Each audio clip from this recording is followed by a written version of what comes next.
Voilà. Une fois de plus, une joie de partager ce culte avec vous.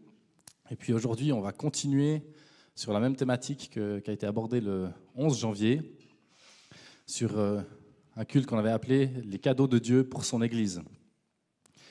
On pensait au départ faire peut-être 2 ou 3 cultes avec cette thématique, et puis finalement, on risque de la creuser un peu plus, puis d'avoir autour de 6 cultes, peut-être une soirée aussi, autour de ce sujet.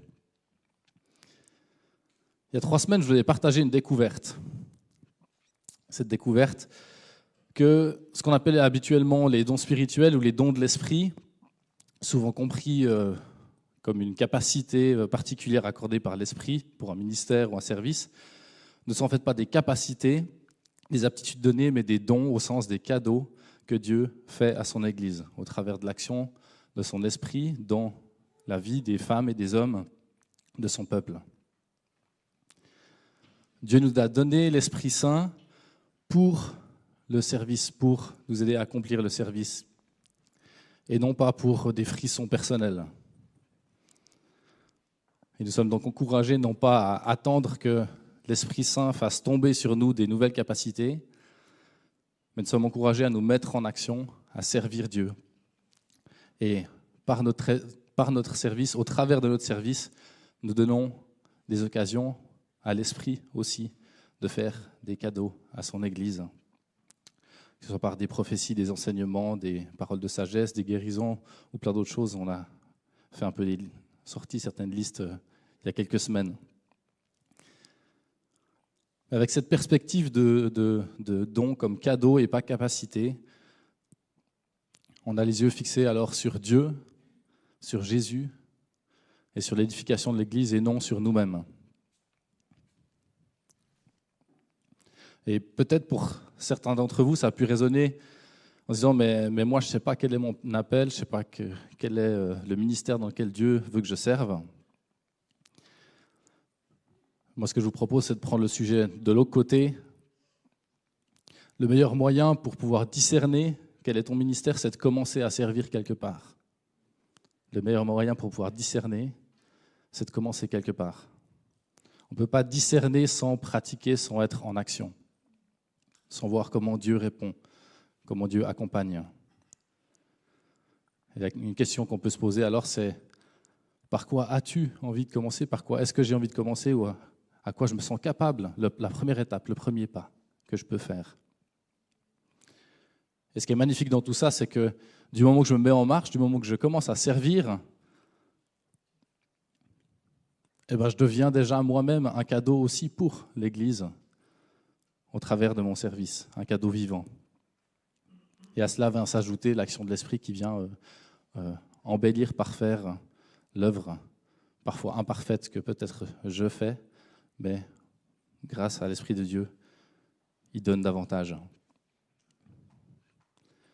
Et puis toutes les expériences de service que je peux faire dans un domaine ou dans un autre me permettront de discerner davantage là où Dieu me porte, me guide, là où il y a un fruit plus abondant. Et puis la vie avec Dieu, comme la vie en général, elle évolue, elle change. Et puis le ministère dans lequel je suis aujourd'hui, dans lequel tu es aujourd'hui, c'est peut-être pour un temps, puis peut-être que dans 5 ans, 10 ans, 20 ans, ce sera autre chose.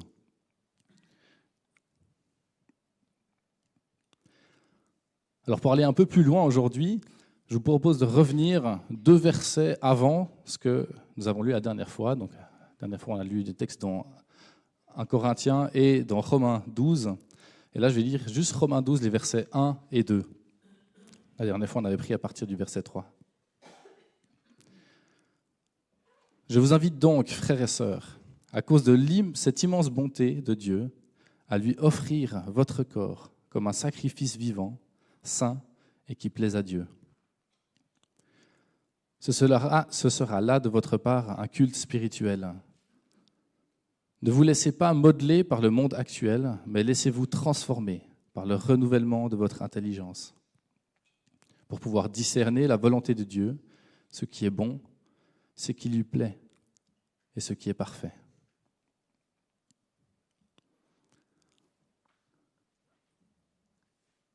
Ces 2 versets du début du chapitre 12 de l'Épître aux Romains sont deux versets qui sont un point de basculement de l'Épître de Paul.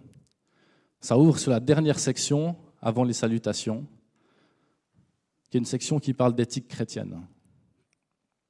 Les chapitres 12 jusqu'à 15 vont finalement expliquer quelles sont les conséquences concrètes pour le croyant et pour l'Église de tout ce que Paul a expliqué de Romains 1 jusqu'à Romains 11. Ces 4 chapitres qui sont là pour nous encourager à vivre dans l'unité par la pratique de l'amour, la pratique du pardon, au travers du service les uns des autres et dans l'humilité. Et au verset 1, quand il dit « à cause de cette immense bonté », il fait référence au chapitre précédent qui nous parle du don du Fils, qui nous parle du don de la justification par la foi, qui nous parle du don de l'Esprit qui fait vivre. Et quelle est donc la conséquence? Quelle doit être la réponse du croyant à tout ça, tout ce que Dieu a donné? C'est le don de soi.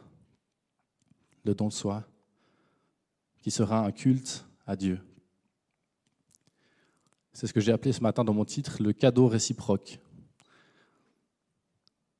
Bien que largement imparfaite, ma vie offerte en cadeau à Dieu, comme une réponse à ce que Dieu m'a donné, c'est un cadeau qui lui plaît.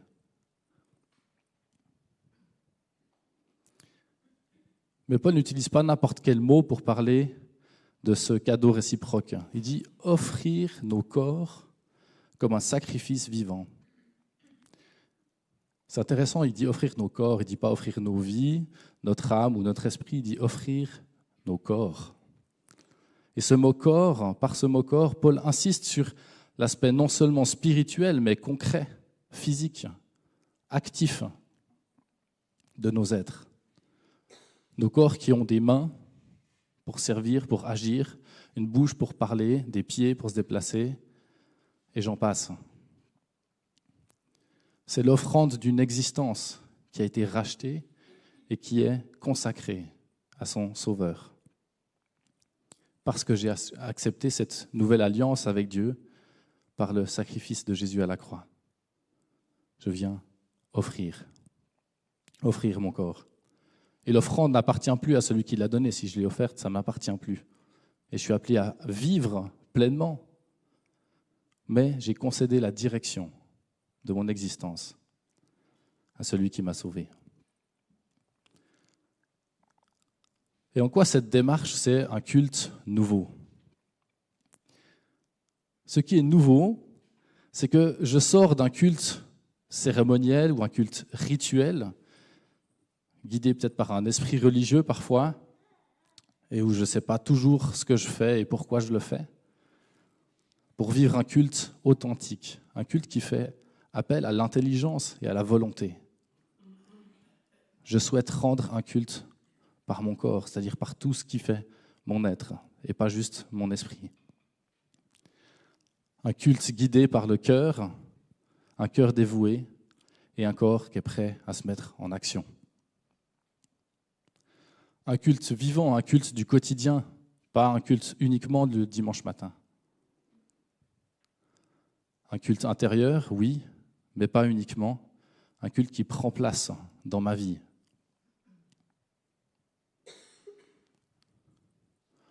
Ton culte, c'est ta vie, avant, pendant et après la célébration du dimanche matin. Si bien qu'on pourrait même commencer nos cultes le dimanche matin en disant « Nous arrivons au terme du culte de toute cette semaine et s'ouvre maintenant le culte de la semaine qui vient. Merci de venir partager votre culte avec nous. » On vit jour après jour un culte parfois disséminé et parfois rassemblé. Alors fais de ton quotidien un culte et que ton culte se manifeste par des actions quotidiennes.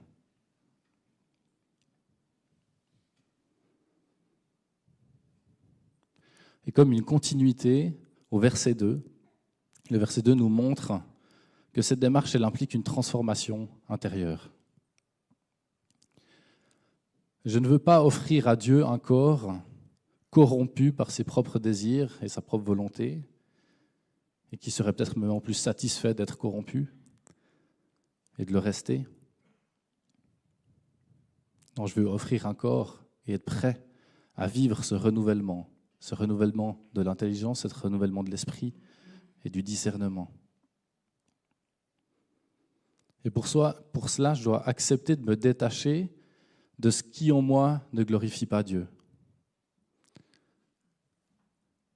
Il dit de ne pas se laisser modeler par le monde. Ça ne veut pas dire que je dois pas me... Ça veut pas dire par là que je dois me couper socialement du monde, refuser d'y être actif ou même chercher à détruire ce monde. Mais je suis appelé à affirmer, à mettre en action, à vivre mes convictions nouvelles, les convictions qui sont celles du royaume de Dieu. Je suis toujours le même homme. Je m'appelle toujours Matthieu. Et à la fois, je ne suis plus le même homme. Parce que Dieu a opéré une transformation et il l'opère encore. La restauration a débuté. Elle a déjà débuté, puis en même temps, je sais que la restauration pleine et complète se vivra seulement lorsque Christ reviendra. Mais cette restauration, elle demande de l'humilité, d'accepter d'être travaillé, d'être remis en question, afin d'être transformé. De la même manière qu'on ne peut pas faire la restauration d'un véhicule ancien sans soigneusement démonter, traiter la rouille, peut-être couper ou enlever ce qui est vraiment fichu, pour ensuite réviser, réparer, changer ce qui a changé et remonter le tout. C'est toujours la même voiture, elle a toujours le même numéro de châssis. Mais à la fois, ce n'est plus la même voiture. Elle a été transformée, restaurée.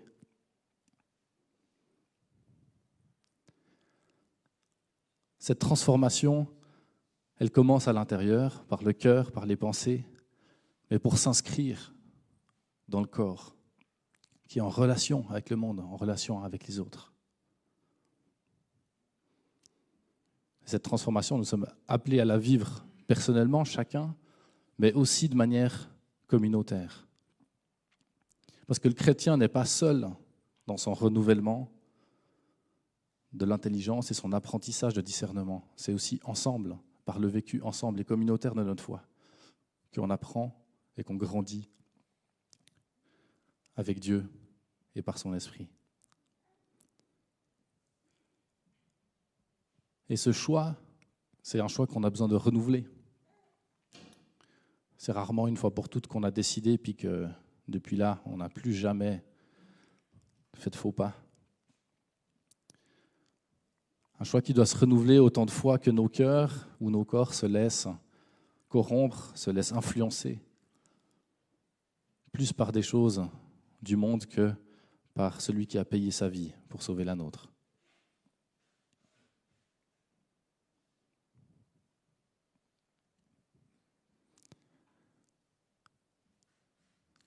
J'aimerais vous inviter maintenant qu'on puisse prendre un temps de consécration, un temps de reconsécration personnelle, un temps d'appel, de prière, de réflexion.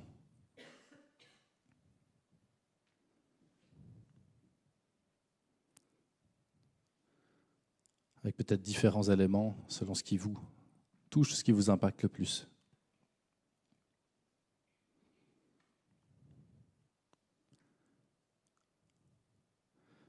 Est-ce que ce matin, tu as cette impression peut-être que tu attends de manière statique ton appel et qu'il serait peut-être temps d'agir, de faire un premier pas? Alors je t'invite à prier et à décider avec l'intelligence et le discernement que Dieu t'a déjà donné de faire un premier pas pour servir Dieu.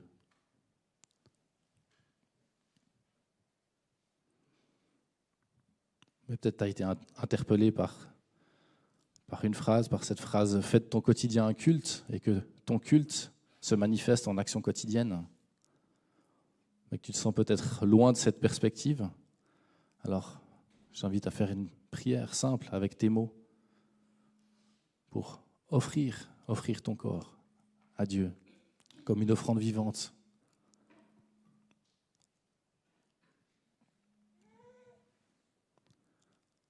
Un culte de tous les jours.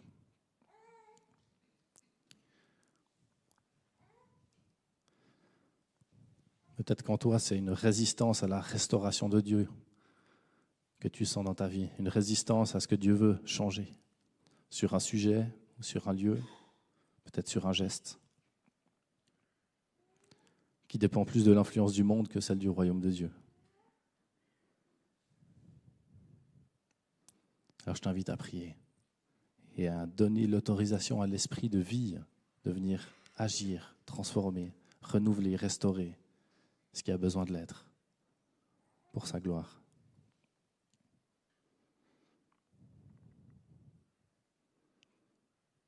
Mais peut-être que ce matin, ça va encore un peu trop vite pour toi parce que tu n'as pas encore fait ce choix d'accepter Jésus comme ton Sauveur et ton Seigneur. Alors si c'est ton cas, je voudrais t'inviter dans le temps de scène qu'on va vivre après qui va nous rappeler le sacrifice de Jésus à la croix. Je t'invite à faire ce choix d'accepter Jésus comme ton Sauveur et ton Seigneur.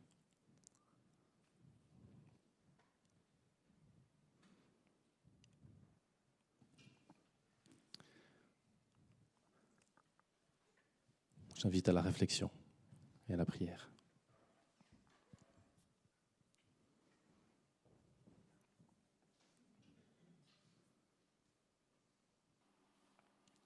Jésus vient une fois de plus toucher nos cœurs ce matin. Et que nos cœurs désirent avancer, cheminer, être toujours plus transformés par ton esprit qui agit en nous. Seigneur, on ne veut pas être satisfait de choix qu'on a déjà fait par le passé et se dire qu'on n'a plus rien à changer. Mais on veut vivre ce renouvellement jour après jour. Renouvellement de l'intelligence, renouvellement du discernement, pour pouvoir discerner ce qui te plaît, ce que tu souhaites pour nos vies, pour l'Église, pour le monde au travers de nous. Alors Jésus, nous voici.